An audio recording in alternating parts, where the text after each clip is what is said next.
बिस्मिल्लाहिर्रहमानिर्रहीम। आप सब दोस्तों का आने का बहुत शुक्रिया। आज की जो प्रेस कॉन्फ्रेंस है वो बुनियादी तौर पर आपके सामने चंद हकाइक रखने थे, क्योंकि बदकिस्मती से हमारे मुल्क में पिछले 40 साल से तकरीबन, उससे पहले तो कुछ ना कुछ सच बोला जाता था, लेकिन पिछले 40 साल से दो टब्बर ऐसे सियासत में आ गए कि उनकी पीएचडी ही झूठ में है, और बल्कि यूनिवर्सिटियों को दे देनी चाहिए उन्हें पीएचडी, लेकिन फिर वो पकड़े जाते हैं, इसलिए शायद यूनिवर्सिटियां नहीं देती, और हर बार पकड़े जाते हैं। तो झूठ ऐसी सफाई से बोला जाता है, और फिर आपको पता है कि सिर्फ झूठ बोल देने से उस झूठ का फ़ायदा नहीं होता, उस झूठ को किसी व्हीकल पे रख के भी आगे भेजना होता है। फिर मीडिया में भी कुछ मनपसंद दोस्तों के थ्रू उस झूठ को इस तरीके से लॉन्च किया जाता है कि वो सच का शायबा देता है, और झूठ ऐसे टाइम पे बोला जाता है कि जितनी देर तक बंदा रिएक्ट करता है काफ़ी सारी पब्लिक समझना शुरू होती है कि ये सच है। तो आपके सामने हकाइक के साथ, क्योंकि मरियम सफदर साहबा ने कल बलोच स्टूडेंट्स को इस्तेमाल करने की कोशिश की, जिनका मसला पहले ही गवर्नर साहब हल करवा चुके थे और उनके स्कॉलरशिप्स 5 दिन पहले ही हल हो चुके थे, उनको सुबह कल इस्तेमाल करने की लाहौर में कोशिश की। आज फिर वो बोली। अब क्योंकि वो बोली हैं तो उनको बताना चाहिए कि वो असल में हैं कौन और वो करती क्या है। तो मैं शुरू इस बात से करता हूं कि आज मुस्लिम लीग नून की जो हालत है वो 3 लोगों की वजह से है।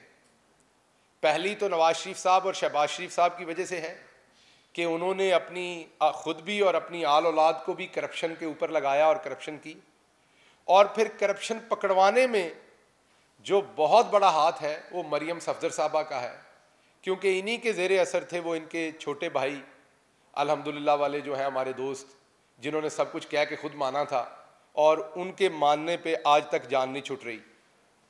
तो ये 3-4 करैक्टर हैं जिन्होंने इस ख़ानदान की कामयाबी से की हुई करप्शन जो है उसको सारी पब्लिक के सामने बेनकाब किया, और अब ये चाहती हैं कि इनकी हर बात पे यकीन किया जाए, इनके हर ड्रामे पे यकीन किया जाए और मनोअन तस्लीम कर लिया जाए जो ये कहती हैं। लेकिन जब भी कोई कहता है, इस्लाम में भी है, जब कोई गवाही देता है तो ऐसे गवाह को माना जाता है जिसका माजी ठीक हो।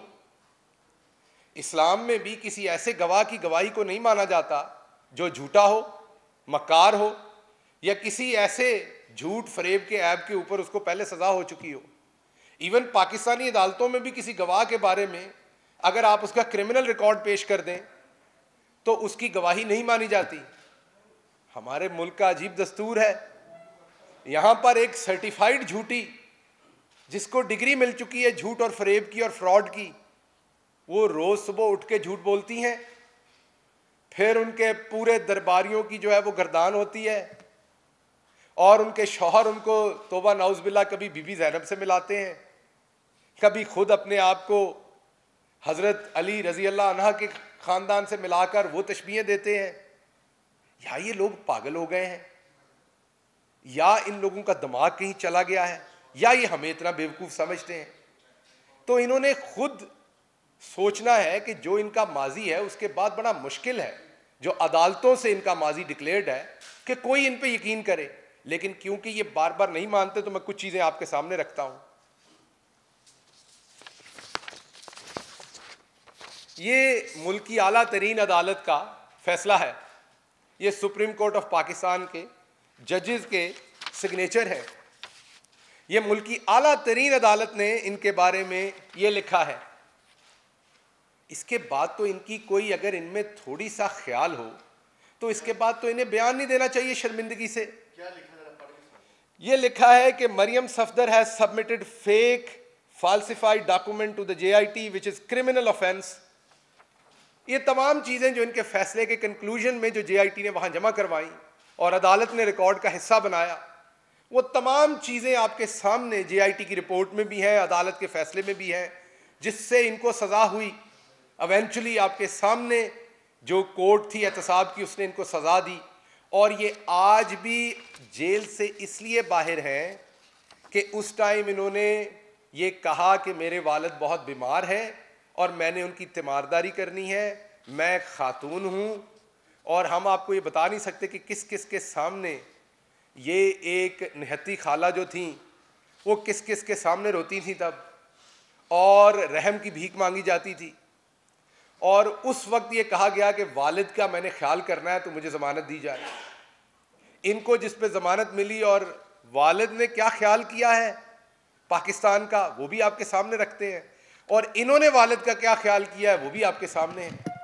तो बुनियादी तौर पर ये एक सर्टिफाइड झूठी और फ्रॉड है, जिनको अदालत बता चुकी है कि ना सिर्फ इन्होंने खुद बल्कि इसमें बेचारा हसन नवाज भी इन्होंने फंसवाया। एज अ रिस्पोंडेंट नंबर 8 ये लिखा हुआ है, इसमें वो दरवेश आदमी, मलंग आदमी जो है captain Safdar, captain retired Safdar, उसको भी फंसाया। समझ रहे ना, उसको खाम खा मरवा देती हैं, ना उस बेचारे का कोई लेना ना देना।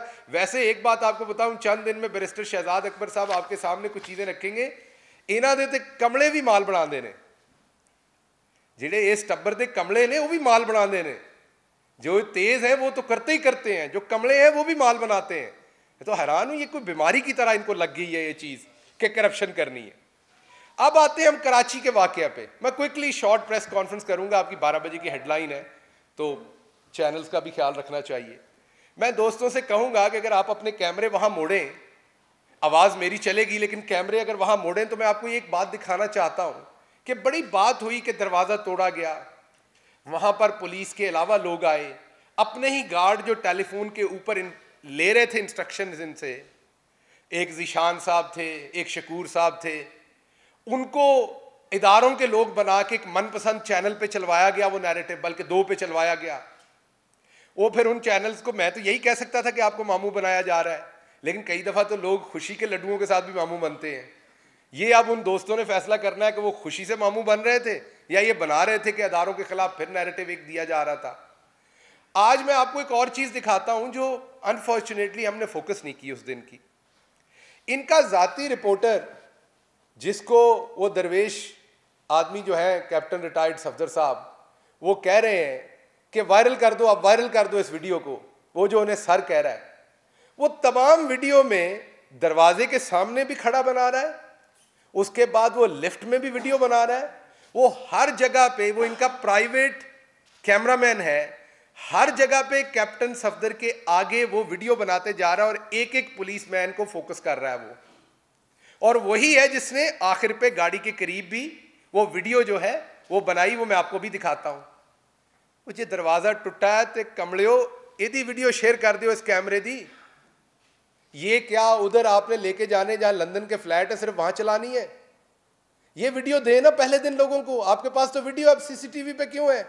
आपके पास तो अपनी वीडियो है, ये चलाएं जी जरा।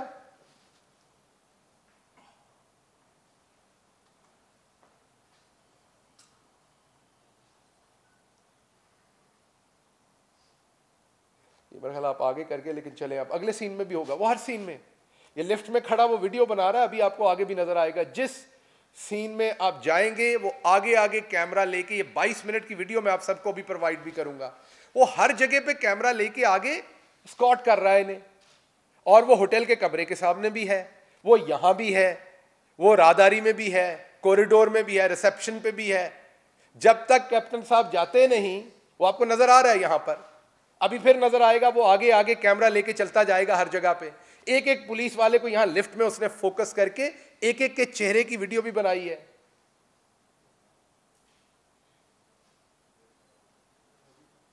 ये पीछे चले गए आप, क्या किया आपने? नहीं, ठीक ठीक ठीक, आगे कर दे थोड़ा सा ये सीन जरा थोड़ी देर।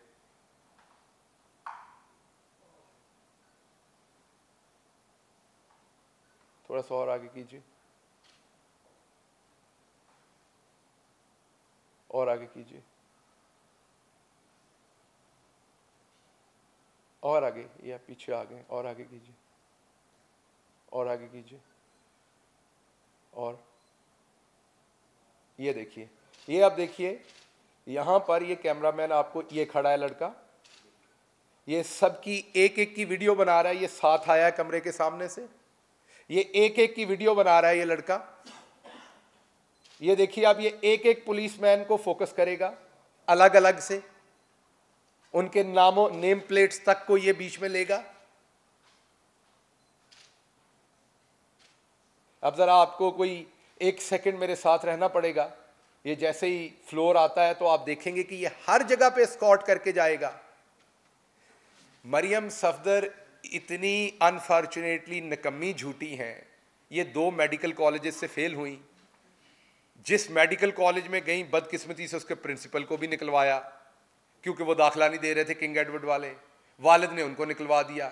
उस टाइम भी अदारों ने इसे सपोर्ट की और यहाँ पर इसका दाखिला करवाया। वो भी नहीं करवाना चाहिए था, मैं तो ये कहूँगा तरस खा के। ये देखिए, ये कैमरामैन आगे आगे जा रहा है। ये अब आप देखिए हर जगह पे आपको ये आगे चलते, ये देखिए ये कैमरामैन, कैमरा उसका ऑन है और पीछे है। एक प्रोफेशनल फोटोग्राफर है, स्टैंड के ऊपर कैमरा लगा हुआ है। ऐसा भी नहीं है कि कैमरा अचानक कहीं से पकड़ के ले आया, उसने बकायदा ट्राइपॉड के ऊपर कैमरा लगाया हुआ है। ये तो ऐसे जैसे शादी की विदाई होती है तो उसमें वो जो ट्राइपॉड पे लेके आगे आगे वो चलता है कैमरा, कोई सीन ना मिस हो जाए, कोई एंगल ना मिस हो जाए। ये ड्रामा तमाम का तमाम ऑर्केस्ट्रेटेड था, आपको बताना ये चाह रहा हूं। ये ड्रामा तमाम का तमाम बनाया। वो देखिए वो चल रहा है आगे आगे, एक जगह की फुटेज वो मिस नहीं कर रहा। और इस फुटेज को पहले लंदन से इशू करवाया गया एक मनपसंद सहाफी से, उसके बाद एक मनपसंद चैनल पे यहां चलवाया गया, वो आखिरी वाली, वो जिसे वायरल कर दो। तो भाई ये पहले वाले चंक क्यों नहीं देते हो? ये दिखाओ हमें कि कैमरे दरवाजे के सामने क्या हुआ। आपके पास है ये फुटेज, ये आपका प्राइवेट फोटो। वो देखिए अभी भी आगे आगे जा रहा है वो। सिर्फ आपको एक जगह पे ये लड़का नजर नहीं आएगा, और वो जगह है जहां पर वो व्हीकल में बैठ रहे हैं सफदर साहब। वो इसलिए कि उस टाइम इसी कैमरे से वीडियो बन रही है, कोई और कैमरा नहीं, इसलिए ये नजर नहीं आ रहा। अदरवाइज ये कैमरामैन हर जगह पर मौजूद है। अच्छा जी, अब इसकी एक और आपको बात बताते हैं कि ये ड्रामा था क्या। अब ये होता है, बिलावल को मरियम से ज्यादा गुस्सा आता है। वापस आ जाइए, बस ये हो गई। मरियम को बिलावल से ज्यादा गुस्सा आता है। आईजी साहब से मिला जाता है, फिर अचानक बहुत सारे पुलिस अफसरान छुट्टी पे चले जाते हैं, फिर बयान आने शुरू होते हैं। बिलावल साहब बयान देते हैं कि आर्मी चीफ और डीजी आईएसआई से तहकीकात की अपील करता हूं। अच्छा जी, ठीक है, बिल्कुल करना चाहिए। सफदर साहब कहते हैं डीजी आईएसआई तहकीकात में दिलचस्पी ले, ये उनका बयान है, बिल्कुल आप भी हक बजानब है। ये जो झूठ बोलने के लिए इनकी तर्जुमान है, जो दूसरों को किराए पे कहती हैं, और मुझे समझ नहीं आती, खुद अपनी तरफ नहीं देखती कि कैसे आई, कहाँ से आई, क्या किस क्वालिफिकेशन के तहत यहाँ तक पहुँची। आपको तो ये बातें नहीं कहनी चाहिए। खैर, आर्मी चीफ को नोटिस लेना चाहिए था, मरियम औरंगजेब, और ये मरियम सफदर साहबा की स्टेटमेंट। हुकूमत और अदलिया नोटिस लेना चाहिए, हुकूमत और अदलिया को नोटिस लेना चाहिए था, किसी और को नहीं। और भाई पहले घर में फैसला कर लो किससे नोटिस दिलवाना है।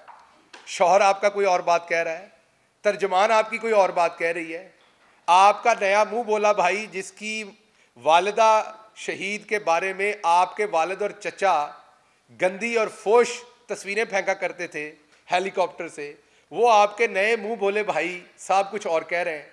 पहले घर च फैसला कर लो कि को नोटिस दिवाना है। ड्रामा तो आपका मैंने दिखा दिया कि ऑर्केस्ट्रेटेड था, ट्राइपॉड पे कैमरे लगे हुए थे, आप ही की पुलिस थी। आपकी इसलिए कह रहे हैं कि सिंध की पुलिस थी, और वो चंद घंटों में आप ही के कहने पे वो माफ कीजिएगा, वो छुट्टी पे भी चले गए। उनके अफसरान कभी तब छुट्टी पे नहीं गए जब पुलिस ने उनको सीसीपीओ से हटाया, ओमनी ग्रुप के रिकॉर्ड को टेम्पर करने और उनके गवाहान को प्रॉब्लम करने पे। वजह क्या थी? वजह तो एक थी, क्या कायदे आजम रहमतुल्लाह अलैह के मज़ार के ऊपर बेहुरमती हुई या नहीं हुई? वो तो सबने देखा फुटेज पे। यहां पर क्या हुआ, इसकी फुटेज आपके पास मौजूद है, दीजिए अगर दरवाजा तोड़ा गया है तो। वो एक छोटा सा लैच जो कारपेट पे पड़ा हुआ है, जो आप हमें दिखा रही हैं, वो तो कोई भी बाद में तोड़ के तस्वीर ले सकता है। हम गांव के लोग हैं, हमें तो पता है कि दूसरे के ऊपर पर्चा करवाना होता है तो अपने आप को खुद ही चोट लगाते हैं। तो ये जो आपने एक तस्वीर इशू की, उसकी बजाय ये प्रोफेशनल फोटोग्राफर का वीडियो शेयर करें जो आपके पास मौजूद है, और हमने आपको दिखा दिया कि आपका फोटोग्राफर वहां पर मौजूद था। हर सेकंड को फिल्म कर रहा था, वो प्रॉपर कपड़ों में था, वो सो के उठा हुआ नहीं लग रहा था। सुबह के 5 बजे जो उसका अलर्टनेस था, वो ट्राइपॉड पे था। तमाम चीजें आपको नजर आ रही हैं। असल मसला क्या था? असल मसला ये था, मादरे झूठ ने मादरे मिल्लत बनना है। अगले दिन से इनके प्रोटेस्टर इनके लिए मादरे मिल्लत लिखकर वो चीजें फिर रहे हैं। असल वहां पर उस मादरे मिल्लत की दरवेश साहब नहीं लगा रहे थे नारे, इस मादरे मिल्लत के नारे लगा रहे थे। वरना उस मादरे मिल्लत से इन्हें अगर थोड़ा सा भी लगाव हो तो ये खुर्रम दस्तगीर साहब के वालिद साहब के साथ तस्वीरें खिंचवाएं जाके गुजरांवाला के जलसे में, जिन्होंने सियासी हरीफ होने की वजह से सियासत तक रहना चाहिए था, लेकिन गुजरांवाला के लोग गवाह हैं कि उन्होंने गंदी गाली गलोच की मोहतरमा की शान में, मोहतरमा फातिमा जना साहबा की शान में। तो ये उनको साथ लगा के अपने सर का ताज बनाए अगर इन्हें मादरे मिल्लत से कुछ हो। असल इन्होंने इसको मादरे मिल्लत बनाना है जिसके बारे में सुप्रीम कोर्ट ये और JITs और मुल्क की आला अदालतें ये कह चुकी हैं। माफ कीजिएगा, आगे चलते हैं। ये हुआ क्यों? ये ड्रामा ऑर्केस्ट्रेट क्यों हुआ? वजह तो होगी ना हर काम की। एक वजह तो ये है, मैं आपको सीधा बताता हूं कि NRO मांगा जा रहा था। मैं आपको सीधा बता रहा हूं कि 1 साल तक गिड़गड़ा के NRO मांगा जा रहा था। जब वो नहीं मिला, पहले ये था कि नवाज शरीफ साहब का यहां इलाज नहीं हो सकता। उसके बाद जब वो बाहर चले गए तो ये कहा गया कि उनकी बेटी का उनके पास जाना बहुत ज़रूरी है। ये आपने टीवी पे स्टेटमेंट्स भी देखी कि सबसे ज़्यादा मरियम ही उनको जानती हैं, सबसे ज़्यादा लगाव भी उनका उन्हीं के साथ है। जब उनको भी बाहर नहीं जाने दिया गया क्योंकि वो अपनी एक मुजरमा है और इस टाइम उनकी सज़ा मुअत्तल है, उन्हें सिर्फ वालिद की देखभाल करने के लिए, जो मैं ज़ाती तौर पे समझता हूँ एक दुरुस्त फैसला नहीं है। ये अशराफिया के लिए आप और कानून बनाते हैं, मैं हुकूमत में हूँ लेकिन मैं ये कह रहा हूँ एक दुरुस्त फैसला नहीं है। अशराफिया के लिए और कानून, अगर कल को इनकी हुकूमत आई, मैं मिडिल क्लास हूँ, मेरे जैसे बंदे की तो जमानत भी नहीं होने देनी इन्होंने, हमने तो सड़ना है जेलों में। तो ये अशराफिया के लिए और कानून, इनके लिए और कानून, ये दुरुस्त नहीं है। इसकी रविश हमें बदलनी पड़ेगी। और जब ये मैं कह रहा हूं तो मैं अपने मुल्क के तमाम स्टेक होल्डर से एक पाकिस्तानी होकर कह रहा हूं, ये रविश हमें बदलनी पड़ेगी। अगर तो औरतों की इज्जत पे हम बेले देते तो जेलों में दूसरी औरतें क्यों हैं?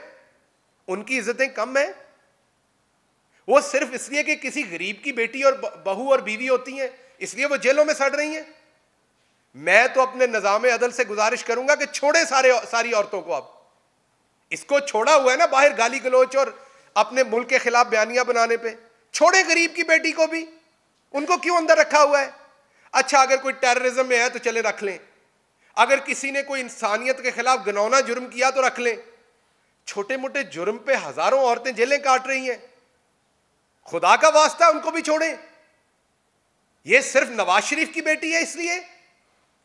ये दोहरे मेयार अब हम सबको, हमारी हुकूमत के लिए भी ये लम्हा फिक्रिया है, हमारी प्रेस के लिए भी, हमारी जुडिशरी के लिए भी, हमारी पूरी सोसाइटी के लिए ये लम्हा फिक्रिया है। ये वो दोहरे मेयार हैं जिनके ऊपर चल के ये बादशाह बनते हैं।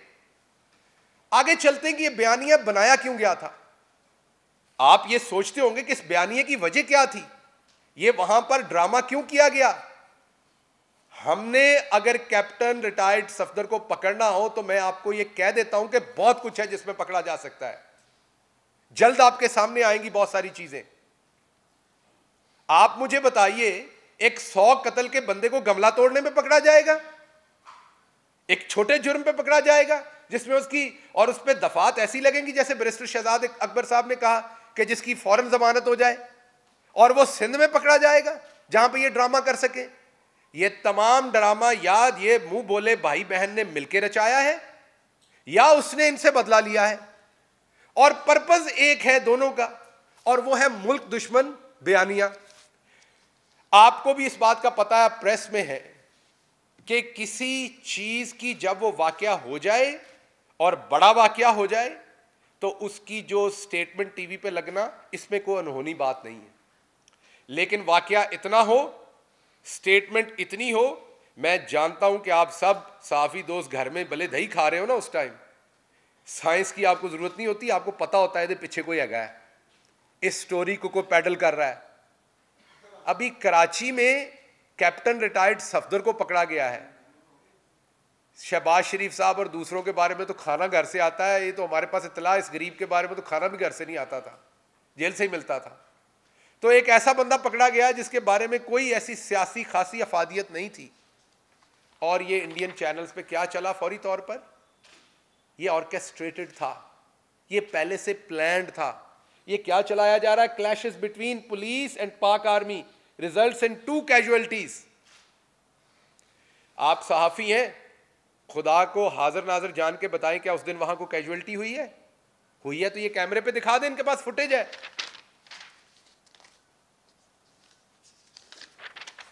ये छोटा चैनल नहीं है उनका, ये CNN न्यूज 18 है, इंडिया का एक मुस्तनद चैनल है। ये क्या कह रहा है, Sindh government overthrown by Pakistan army. आप लोग सिर्फ ये कई दफा समझते हैं कि शायद वो एक प्रेस कॉन्फ्रेंस करते हैं, बदले में हम करते हैं, सियासत हो रही है, वो इल्जाम लगाएंगे, हम लगाएंगे। खुदा की कसम आपको अंदाजा नहीं कि ये क्या कर रहे हैं। आपको अंदाजा नहीं है कि ये लोग पाकिस्तान के लिए कौन से गड्ढे खोदने की कोशिश कर रहे हैं। ये देखिए, ये इनके जर्नल हैं, रिटायर्ड संजय कुलकर्णी। वो ये कह रहे हैं कि without a doubt there is a civil war going on in Pakistan. Nawaz Sharif has even called out the army by name and has not hesitated to call them traitors. ये इनके जहां से ये पगड़ियां बटाते हैं, ये वो कह रहे हैं कि नवाज शरीफ अपनी फौज के बारे में, अपने आर्मी चीफ के बारे में क्या कह रहे हैं। ये इनके और major general retired Rajesh Arya, I think the time has come where the Pakistani public is realising that the present regime in Pakistan has sold itself out to China. अब आपको टारगेट भी नजर आ रहा है। देखिए, इनका सौदा तो सिर्फ यह है कि हमारी करप्शन बचाए, लेकिन जिनके साथ सौदा कर रहे हैं वापस उन्होंने भी तो कुछ लेना है ना। इन्होंने तो किसी से गुजारिश की है कि जी ऐसी करप्शन फंसे हुए हैं, साड़ी जान बचाओ। अब उन्होंने भी वापस कुछ लेना है, तो हिट कहां पे है? चाइना को सोल्ड कर दिया, सीपैक पे हिट है, आपकी आर्मी के ऊपर हिट है। ये वो नैरेटिव बिल्ड किया जा रहा है। ये टाइम्स नो इंडिया का बड़ा चैनल है, आप सब सहाफी दोस्त जानते हैं। ये मैं कुछ छोटे चैनल्स आपको नहीं दिखा रहा, क्योंकि रीजनल चैनल्स के अंदर को खबरें लगवा दी। उनका भी वही नैरेटिव है। हमारी आर्मी के बारे में क्या लफ्ज इस्तेमाल कर रहे हैं, कह रहे हैं कि कत्लो गारत हो गई, कराची के ऊपर टेक ओवर हो गया। तो बुनियादी तौर पर मैं आपके सामने इस प्रेस कॉन्फ्रेंस में 3 बातें रखना चाह रहा था। ये और बहुत सारे हैं, उनके जर्नलिस्ट, उनके चैनल्स, मैं आपको ये तमाम प्रिंट आउट देता हूं, जिन्होंने ये तमाम खबर को विद इन आवर्स, ये पहले से सब ऑर्केस्ट्रेटेड था, ये किया। तो बुनियादी तौर पर मैं आपके सामने 3 बातें रखना चाहता हूं। नंबर 1, मरियम सफदर साहबा हमेशा झूठ बोलती हैं, तब नहीं बोलती जब वो नहीं बोलती।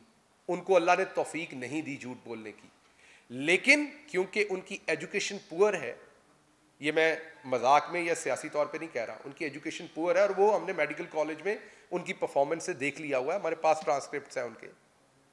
उनकी एजुकेशन पुअर है, उस वजह से उनकी जो क्रिटिकल थिंकिंग है उनके ब्रेन की, वो इतनी अच्छी नहीं है। ड्रामा बनाती हैं, वो ड्रामा जो है बहुत जल्दी आउट हो जाता है। अभी ये तमाम कराची में ऑर्केस्ट्रेट किया गया कैमरे लगा के, उसके बाद स्क्रिप्ट के थ्रू रन किया गया। स्क्रिप्ट रन करने के बाद क्या कहा गया, अपने इदारों पे डाला गया, और अब उनसे क्योंकि ये चल नहीं रहा बयानिया, कल बलोच स्टूडेंट्स को इस्तेमाल करने की कोशिश की, आज कल डेस्परेट हुई है। एक चीज मैं आपके सामने ये बता, और आपको बताया कि कैलबरी हो, वो ट्रस्ट डीड हो, वो तमाम चीजों में ये सर्टिफाइड झूठियां ना, पूरी जिंदगी अदालत में कभी इनकी गवाही कोई लेगा। और इस्लामी तौर पर, समाजी तौर पर वेस्ट में चले जाएं, इधर चले जाएं, एक बंदा जो फ्रॉड के ऊपर क्रिमिनल हो और उसको सजा हो चुकी है, उसकी कोई गवाही या उसकी कोई बात भी नहीं मानेगा। दूसरा बयानिया है, अपनी करप्शन बचाने के लिए अपने आप को मासूम साबित करना, और ये मासूम साबित करने के लिए इंटरनेशनल एस्टेब्लिशमेंट की मदद लेना। और इंटरनेशनल एस्टेब्लिशमेंट का जाहिर बात है पूरे का पूरा जो है वो फोकस पाकिस्तान की आर्मी को, अफवाज को टारगेट करना है, ताकि पाकिस्तान के तमाम इक्तसादी इशारे जो ऊपर जा रहे हैं, हम जो ऊपर उठ रहे हैं, हमको दोबारा दबा लिया जाए। ये दूसरा एजेंडा है। और तीसरा एजेंडा, जारी बात है उसमें ये खुद भी कमिटेड नहीं, लेकिन कोशिश कर रहे हैं कि नवाज शरीफ साहब को एक इनकलाबी बना के पेश करें। तो मैं तीसरे एजेंडे पे आखिरी 10 सेकंड में ये बात करूंगा कि अगर नवाज शरीफ साहब इनकलाबी हैं तो इनकलाबी डर के नहीं भागते होते। वापस आए, जेल फेस करें, अपनी सजा के बाद अवाम के पास जाएं, क्योंकि वो कहते हैं आइन और कानून की अमलदारी होनी चाहिए। सबसे पहले वो खुद आइन और कानून पे अमलदारी क्यों नहीं करते? उन्हें एक आइन और कानून के तहत अदलिया ने सजा दी हुई है, शुरुआत करें, आइए आइन और कानून के ऊपर अमलदारी करें, अपनी सजा भुगतें। ये तो सबको पता चल गया कि वो झूठ बोल रहे हैं, वो बीमार नहीं है। पहली बात ये। दूसरी बात ये, उन्हें इनकलाबी बना के पेश कर रहे हैं। गुजरांवाला जलसा के बाद शैला रजा साहबा ने कहा हमने कराची में कोई फजूल तकरीर नहीं करवाई, तो कराची में इनको फजूल करार दे दिया गया। तो आप ये फैसला कर लें कि नवाज शरीफ इनकलाबी है, फालतू, मादरत चाहता हूं उनके लफ्ज थे फालतू, फजूल नहीं था। तो ये इनकलाबी है या फालतू है? एक तो ये फैसला कर लें नवाज शरीफ साहब, और दूसरा फैसला ये कर लें कि इनकलाबी बनना है तो वापस आना पड़ना है। और अगर आप वापस ना आए तो आपको एक बात तो पता है, जिसका नाम इमरान खान है, जब वो एक बात कह देता है तो फिर वो काम तो करके छोड़ता है। अब लेके तो हमने आना है आपको। ये बहू अब हमने यहीं बसानी है। ये वही बहू है जिसकी 4 आर्मी चीफ्स के साथ नहीं बनी, 6 DGISIs के साथ नहीं बनी, 3 चीफ जस्टिस के साथ नहीं बनी। नजम सेठी साहब को इन्होंने मारकुटाई करवाई। हामिद मीर साहब अपने जख्म दिखाते हैं सहाफत के, जब आप उनसे कभी बात करें। आज कुछ दोस्त इनके ऊपर तरस खा रहे हैं, को वजह होगी उनकी भी, लेकिन कहने का मतलब मेरा यह है कि ये किसी के साथ नहीं चल सकते, क्योंकि इन्हें कंप्लीट ऑटोनॉमी चाहिए करप्शन करने की। जब तक तो बैठा है इमरान खान, और मैं ये नहीं कह रहा एज अ वजीर आजम, जब तक बैठा है, अल्लाह ने जिस दिन तक इमरान खान को जिंदगी दी हुई है और वो इस धरती पे बैठा है, आपको चैलेंज है, करप्शन अब आपको नहीं करने देंगे। हम हुकूमत में हों, हम हुकूमत में ना हो, ना ही आपको हुकूमत में आने देंगे, अब ना करप्शन करने देंगे। आपकी सही जगह अब जेलें हैं, और आपकी करप्शन के केस स्टडी इंशाल्लाह, ये बैरिस्टर साहब फारिग होते हैं अपनी वजारत से, तो उनके साथ मिलकर किताब लिखूंगा, ताकि जो क्रिमिनोलॉजी की जहां भी डिग्रीज हो रही हैं वहां पर आपकी करप्शन को एक केस स्टडी के तौर पर वहां पे पढ़ाया जाए। बहुत शुक्रिया जी। जी देखिए, प्राइम मिनिस्टर साहब ने पहले भी स्टेट किया और मैं दोबारा स्टेट कर रहा हूं ये, कि हम आज़ादी राय पर यकीन रखते हैं, और उसकी बड़ी सीधी सीधी वजह है कि हमारा लीडर करप्ट नहीं है, हमारे पास छुपाने को कुछ नहीं है जो आप हमारी खबर देंगे। हम कोई ऐसी करप्शन नहीं कर रहे जो आप खबर देंगे तो हमें परेशानी होगी। कोई भी सहाफ़ी इंक्लूडिंग अली इमरान साहब, उनकी फ़ौरन बाज़ियाबी होनी चाहिए। अगर वो कई दफ़ा ऐसा होता है कि ज़ाती रंजिशें होती हैं, अगर कोई ऐसा मामला, तब भी पुलिस को उनकी फैमिली की फौरी हेल्प करनी चाहिए। सिंध गवर्नमेंट को फौरी तौर पर उनके ख़ानदान से भी रब्ता करना चाहिए। और मैं ऑलरेडी अपनी मिनिस्ट्री को भी, जो इंटीरियर मिनिस्ट्री है, उनसे हम ऑलरेडी, शिबली फराज साहब ऑलरेडी उनसे बात कर चुके हैं, क्योंकि मीडिया के तौर पर ये इंफॉर्मेशन मिनिस्टर की भी जिम्मेदारी होती है। मेरी और शिबली साहब की भी बात इस पर हो चुकी। शिबली साहब ने मुझे बताया कि उन्होंने खुद इंटीरियर मिनिस्ट्री से भी रिक्वेस्ट की है कि जो भी मदद हो सकती है वो फौरी तौर पर प्रोवाइड की जाए।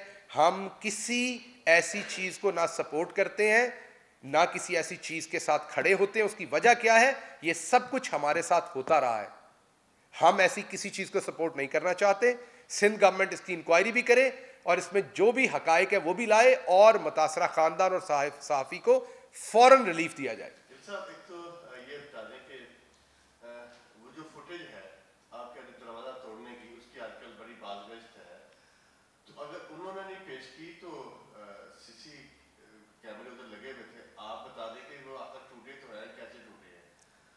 क्या आप समझते हैं कि ये दरवाजे का वो टूटना क्या मॉडल टाउन में जो वाकया तो उससे बहुत बड़ा वाकया है? मैं बताता हूँ। क्या जो सैकड़ों गाड़ियां उधर तोड़ी गई, जो हमला खवातीन के मुंह के ऊपर गोलियां मारी गई, क्या पंजाब पुलिस की उस कार्रवाई से बड़ी है? आपने कहा करप्शन नहीं करने देंगे नवाज शरीफ को। आप समझते हैं इस दौर में करप्शन नहीं हो रही? अगर नहीं हो रही तो कीमतें कैसे आसमान तक पहुंच की पहुंच से कैसे दूर होगी? मैं आपको जवाब देता हूँ। आपने 3 बातें की, मैं क्विकली तीनों सवालों का जवाब देने की कोशिश करता हूँ। देखिए, पहली बात आपने ये की कि दरवाज़ा सीसीटीवी फुटेज आपकी मौजूद है। हमने 22 मिनट की फुटेज आपके सामने रख दी, इसके बाद ये आप यहाँ से ले सकते हैं। इस सीसीटीवी फुटेज में बड़ा क्लियर नज़र आ रहा है कि लोग जो दरवाजे के आगे खड़े हैं, कोई धींगा मुश्ती नहीं हो रही। दरवाज़ा ऐसे करके तो तोड़ा नहीं जा सकता, दरवाजे के लिए आपको आगे पीछे होना पड़ेगा, कुछ आपको बॉडी मूवमेंट नज़र आएगी उस बंदे की। दरवाज़ा फूंक मारने से तो टूटना नहीं है। एक बात तो ये। एक दूसरा ये कि जब ये तस्वीर खींची गई तो अंदर के लैच को तो दिखाया गया बाहर पड़ा हुआ, बाहर दरवाजे के ऊपर किसी किस्म की, इवन जो मरियम सफदर ने तस्वीर इशू की, दरवाजे पे किसी किस्म के छोटे से स्कार की, रगड़ की, निशान की कोई जगह नहीं है, सवाए वो लैच टूटा हुआ है। इसका मतलब है दरवाज़ा अंदर से ही तोड़ा गया है, बाहर से उसके साथ किसी किस्म की जोर ज़बरदस्ती नहीं हुई। अब कमरे के अंदर किसने जाके दरवाज़ा तोड़ा, इसका जवाब मरियम सफदर साहबा ने और कैप्टन सफदर साहब ने बताना है कि अंदर कौन था जिसने अंदर से दरवाज़ा तोड़ा। दूसरी बात कि मॉडल टाउन का वाकया जो है वो इससे बड़ा है या नहीं है। देखिए, हमारे मुल्क में ना बदकिस्मती से पिछले 40 सालों में जो मजहबी लोग हैं, नमाज पढ़ते हैं, नमाज रोज़े पे यकीन रखते हैं, खुदा पे, बदकिस्मती से बहुत सारे लोग उनका मजाक भी उड़ाते हैं। ये बहुत ही बदकिस्मती की बात है। उनको अपने बराबर का कई दफ़ा शहरी भी नहीं समझते। ये लोगों को तकलीफ होगी सुनते हुए, लेकिन ये सच है। अगर यही किसी अशराफिया की औरतों के मुंह में गोलियां लगी होती तो मैं देखता कैसे इंसाफ ना होता। ये एक मिडिल क्लास हमारी तरह के घरों की आम औरतें थीं, दीनी जमात थी एक, और एक मैं ये कहूँगा प्रोग्रेसिव दीनी जमात थी जो शिद्दत पे यकीन नहीं रखती, और उनके हामला औरतों के मुंह में गोलियां मारी गईं। आपको याद होगा कि वो 3 या 4 औरतें ऐसी थी जो गेट के अंदर जाना चाह रही थी और उनको उस टाइम गेट के अंदर नहीं जाने दिया गया और उनको बाहर निकाल निकाल के मारा गया।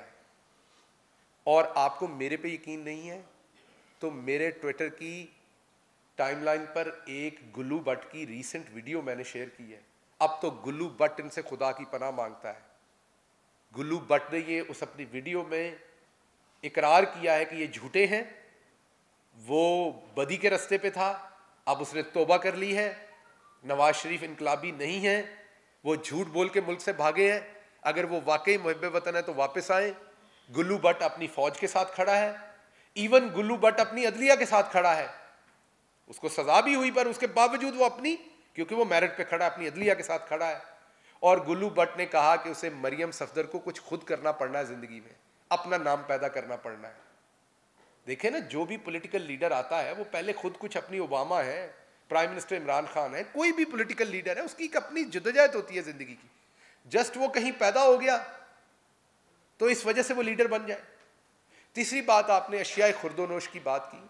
देखिए, ये हमारे साथ बदकिस्मती में ये बात समझिए कि जब आर्टिफिशियल डॉलर रोका हुआ था, 105.8 के ऊपर जो आपने कर्जे लिए थे, रातों रात वो आपके कर्जे जो हैं वो 160 और 70 पे आपको वापस करने पड़ने हैं। जिस तरह से लूट के करंट अकाउंट डेफिसिट आपका 20 अरब डॉलर का, आपकी कमाई 20 रुपए है, आपके अखराजात 60 रुपए हैं। ये 40 रुपए का फर्क कहीं जाना है ना। ये 40 रुपए का फर्क इकट्ठे हो के होता क्या है, आपके रिजर्व्स के ऊपर प्रेशर आता है, डॉलर ऊपर जाता है, रुपया नीचे आता है। 60 से 80% दालें आप खरीदते हैं, इंपोर्ट करते हैं। अब जब डॉलर ऊपर जाएगा तो वहाँ हमारे मामू तो बैठे नहीं हुए कनाडा में कि जो हमें उसी रेट पे दालें देंगे। दालें महंगी हो जाएंगी। पाम ऑयल भी हम खरीदते हैं, गंदम इस दफ़ा कम हुई। शुगर का आपको पता है कि हाथ डाला एक माफिया को और वो माफिया वापस सबक सिखाने पे खड़ी है। इंशाल्लाह उनको सबक सिखाएंगे। परसों भी एक रिपोर्ट आई है, आपके सामने तमाम चीज़ें रखेंगे। सिर्फ एक बात जहन में रखिए कि ये प्राइम मिनिस्टर जिसका नाम इमरान खान है, वो आपके साथ उसका दिल धड़कता है, आप तकलीफ में हैं तो वो तकलीफ में है, पूरी कोशिश कर रहा है।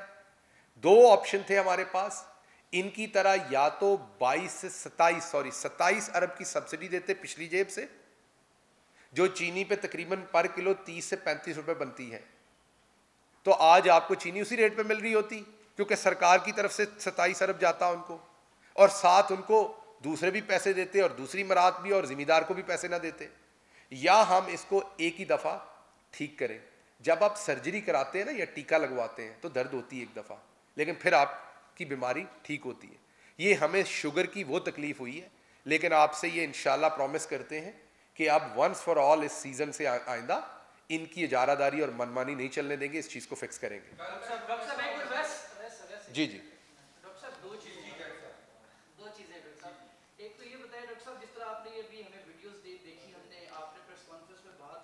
लग ये रहा है कि एक सूबे की हुकूमत और नून लीग ने मिलकर वफाक के खिलाफ एक साजिश की।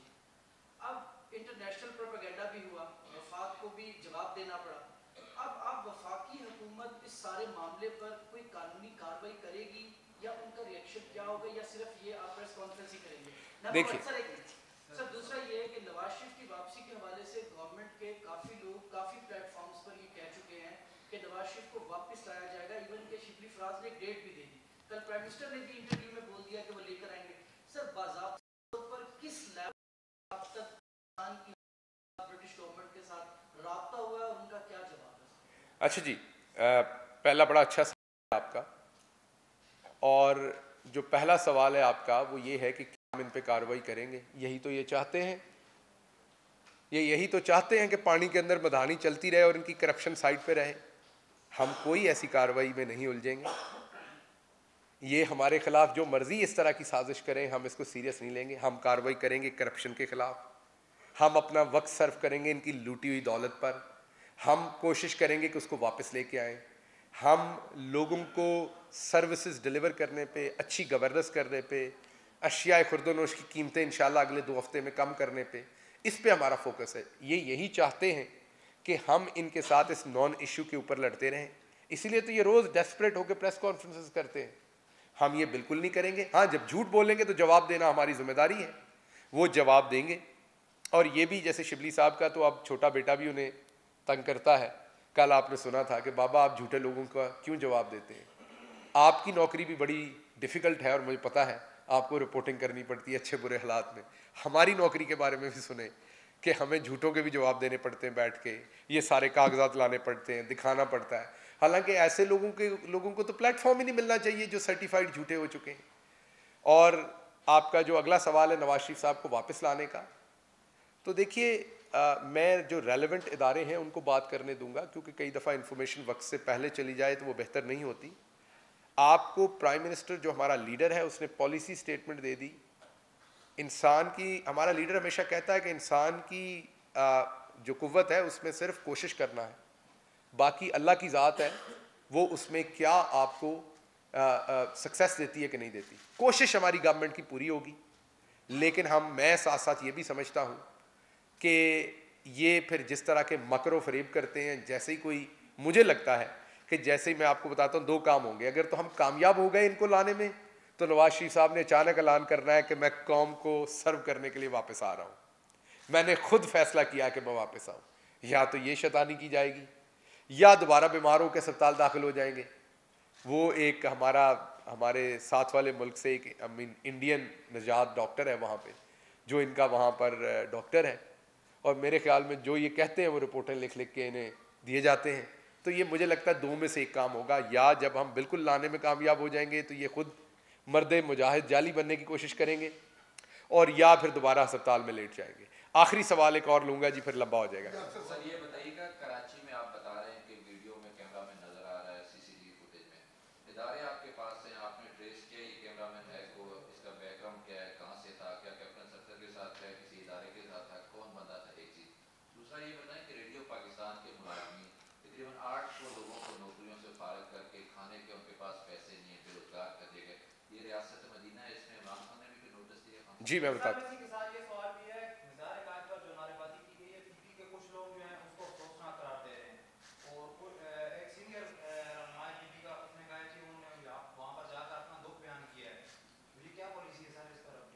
अच्छा देखिए, दो बातें इसमें क्विकली। एक तो आप जो भी रेलेवेंट आप, क्योंकि इन्वेस्टिगेशन हो रही है वहाँ पर सिंध में इसकी इन्वेस्टिगेशन हो रही है, तो मैंने आपको ये कहा कि हमारे लिए तो ये नॉन इशू है। कल प्राइम मिनिस्टर ने भी अपने इंटरव्यू में कहा कि हमारे लिए नॉन इशू है, अगर हमने इनको पकड़ना हो, जैसे प्राइम मिनिस्टर ने इस पर भी नाराज़गी का इजहार किया जो राणा सनाउल्लाह के ऊपर, कि किसी चीज़ में जब एक बड़े बड़े जुर्म है, लूट मार के इतने बड़े जुर्म हैं, तो आप इन लोगों को हीरो क्यों बना रहे हैं ऐसे छोटी छोटी चीज़ों के ऊपर आप इनको इंक्लूड करके।